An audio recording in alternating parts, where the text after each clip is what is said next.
Hello friends, welcome to justice Jeewala academy. आज हम start कर रहे हैं भारतीय साक्ष्य अधिनियम के लैंडमार्क केस सीरीज।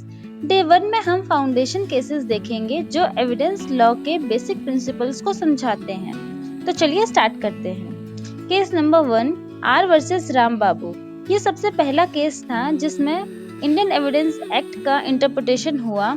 कोर्ट ने बताया कि एविडेंस एडमिसिबिलिटी के रूल्स क्या होंगे, इसलिए इसे फाउंडेशन केस माना जाता है। नेक्स्ट केस है क्वीन एम्प्रेस वर्सेस अब्दुल्ला। इस केस में कोर्ट ने क्लियर किया कि कन्फेशन सिर्फ तभी एडमिसिबल है जब वो फ्री और वॉलंटरीली हो। अगर कन्फेशन प्रेशर या फोर्स से लिया गया है तो वो कोर्ट में एडमिसिबल नहीं होगा। पकाला नारायण स्वामी वर्सेस एम्पेयर। ये केस डाइंग डिक्लेरेशन पर बेस्ड था। कोर्ट ने कहा कि डाइंग डिक्लेरेशन वही मानी जाएगी जो डायरेक्टली डेथ या उसके कॉज से रिलेटेड हो।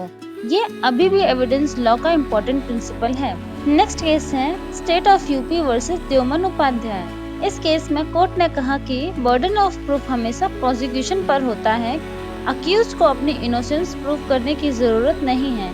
ये फेयर ट्रायल का एक स्ट्रॉन्ग फाउंडेशन है। नेक्स्ट केस है Hanumant versus state of MP.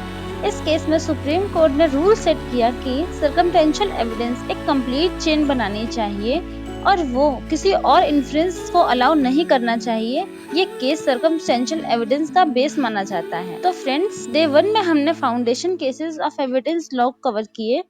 ये सभी केसेस एग्जाम्स के लिए बहुत इंपॉर्टेंट है। ऐसे ही और लैंडमार्क केस सीरीज देखने के लिए आप चैनल को विजिट कर सकते हैं। नेक्स्ट पार्ट में हम डिस्कस करेंगे कन्फेशन और डाइंग डिक्लेरेशन के लैंडमार्क केसेस को। तो फिर मिलते हैं नेक्स्ट पार्ट में। Stay connected and don't forget to like, share and subscribe to this channel.